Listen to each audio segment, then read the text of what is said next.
Bab 7435. Ketika petugas bandara memberitahu Wu Bozong untuk naik kembali, dia berdiri, menangkupkan tangannya untuk memberi salam kepada Wu Bolin dan Wu Bowen, dan berkata, "Kedua kakak senior saya akan pergi duluan. Sampai jumpa setahun lagi." Wu Bowen berkata sambil tersenyum, "Adikku, aku berharap kau meraih kesuksesan besar."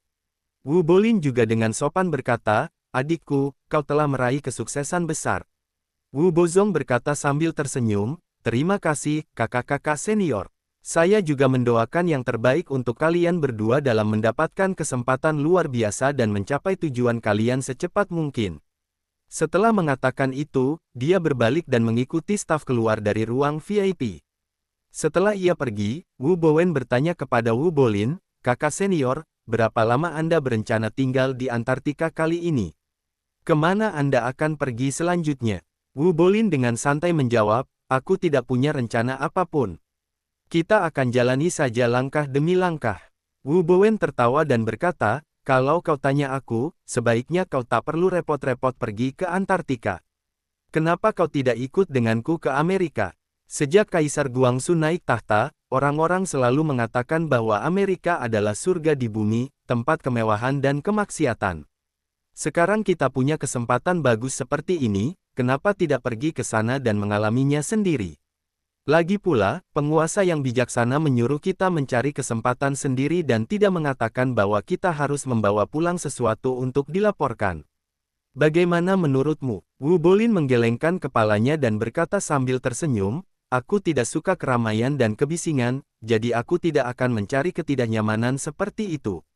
Melihat penolakan itu, Wu Bowen tidak memaksa, tetapi dengan sopan berkata, "Kalau begitu, saya berharap kakak senior mendapatkan perjalanan yang menyenangkan ke Antartika." Tepat saat itu, seorang petugas bandara menghampirinya dan dengan sopan berkata, "Tuan Wu, Anda sekarang dapat naik pesawat menuju New York." Wu Bowen mengangguk, mengucapkan selamat tinggal kepada Wu Bolin, lalu mengikuti staf untuk naik ke pesawat. Saat ini, Iliad karya Charlie masih melintasi sabuk angin barat iblis. Duncan Lee mengiriminya pesan WeChat yang berbunyi, "Salah satu dari 3 tetua telah naik pesawat ke Rio de Janeiro. Saya memeriksa informasi tiketnya dan tujuan akhirnya adalah Kathmandu, Nepal." Charlie bertanya dengan heran, "Apakah ketiga orang ini berpisah?"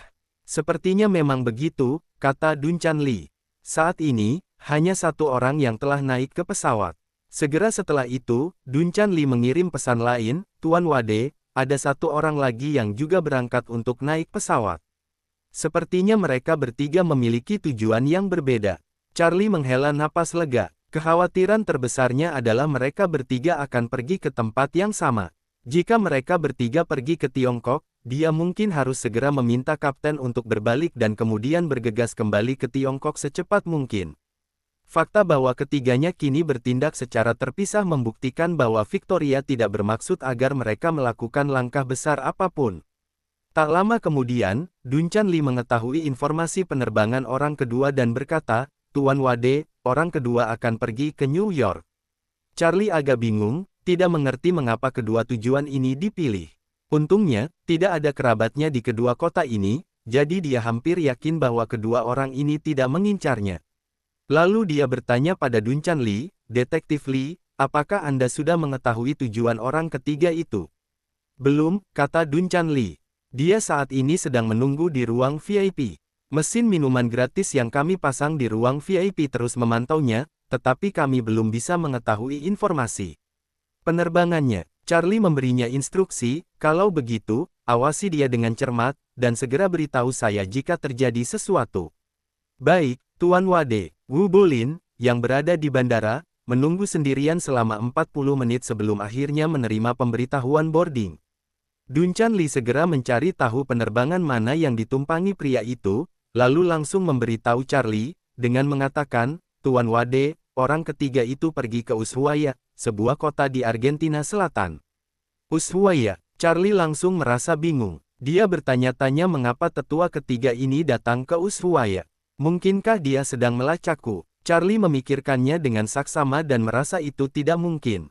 Jika perkumpulan Warriors dan benar-benar menemukan petunjuknya, mereka pasti akan tahu bahwa dia telah membawa Maria Lin, Yeremia Yun, dan Song Ryu, begitu banyak target penting. Bagaimana mungkin perkumpulan warriors dan hanya mengirim satu tetua? Pasti mereka bertiga datang bersama-sama untuk memastikan tidak ada yang salah. Jadi, karena kita telah menyingkirkan kemungkinan bahwa pihak lain datang khusus untuk kita, satu-satunya kemungkinan yang tersisa adalah bahwa dia memiliki tujuan lain datang ke Ushuaia. Charlie tidak takut jika dia pergi ke Ushuaia, selama tujuannya bukan Antartika, semuanya akan baik-baik saja. Jika dia juga datang ke Antartika, secara teori dia tidak perlu terlalu khawatir, karena Antartika sangat luas sehingga kemungkinan bertemu dengannya di tempat seperti itu sangat kecil. Oleh karena itu, ia menginstruksikan Dun Chanli untuk terus memantau pergerakan ketiga orang tersebut dan segera memberitahukannya tentang perkembangan baru apapun. 10 menit kemudian, Wu Bolin naik ke pesawat Airbus A320. Kabin kelas 1 pesawat itu hanya memiliki 8 kursi. Setelah Wu Bolin duduk, beberapa penumpang Argentina lainnya naik. Beberapa menit kemudian, seorang pemuda berwajah Tionghoa duduk di kursi kosong di sebelahnya. Setelah duduk, pemuda itu dengan hormat berkata kepadanya, "Tuan Wu, saya di sini atas perintah kepala pelayan Wu untuk menemani Anda ke Ushuaia. Sulit untuk pergi ke Antartika musim ini, dan dia khawatir ketidakakraban Anda dengan tempat itu dan kendala bahasa akan memengaruhi perjalanan Anda."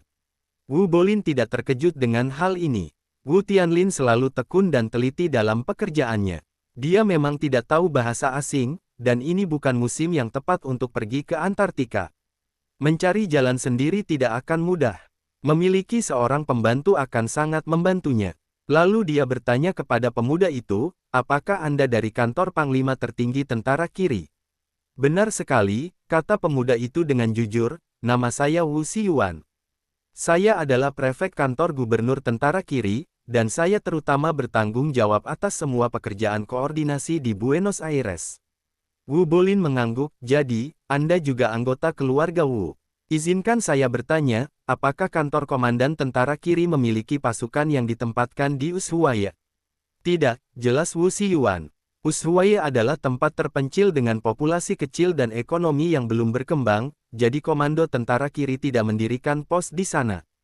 Wu Bolin bertanya, "Bukankah ini satu-satunya jalan ke Antartika? Apakah Komando Angkatan Darat Kiri Anda tidak memiliki kehadiran di Antartika?" "Antartika," Wu Xiyuan berkata dengan canggung, "Antartika adalah tempat yang cukup istimewa. Tempat itu bukan milik negara manapun. Hanya saja letaknya agak dekat dengan Argentina. Banyak negara telah menandatangani perjanjian Antartika, yang hanya mengizinkan proyek penelitian ilmiah tingkat nasional dan perjalanan kutub profesional. Selain itu, mereka memiliki persyaratan yang sangat ketat untuk masuk dan keluarnya personel. Selain peneliti ilmiah, dari berbagai negara, hanya kelompok wisata komersial yang dapat pergi ke sana. Selain itu, peraturannya sangat ketat, sehingga sulit bagi kami untuk membuat rencana yang masuk akal di sana. Oleh karena itu, kami hampir tidak terlibat di Antartika." Wu Bolin mengangguk sedikit tanda puas. Baginya, semakin sedikit orang di Antartika, semakin baik sinyalnya. Ini membuktikan bahwa sebagian besar Antartika belum tersentuh oleh manusia modern, yang sangat meningkatkan peluangnya untuk menemukan kesempatan.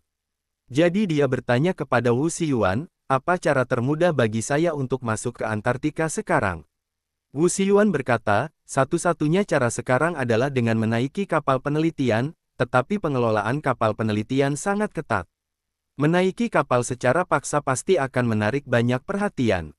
Jadi, saran yang saya terima dari Anda adalah untuk mencari tahu terlebih dahulu tentang situasi dan waktu keberangkatan kapal penelitian. Kemudian saya akan menyewa perahu terlebih dahulu untuk membawa Anda ke laut. Ketika kapal penelitian mendekat, Anda dapat mencoba menaikinya di laut. Itu akan menjadi cara yang paling aman."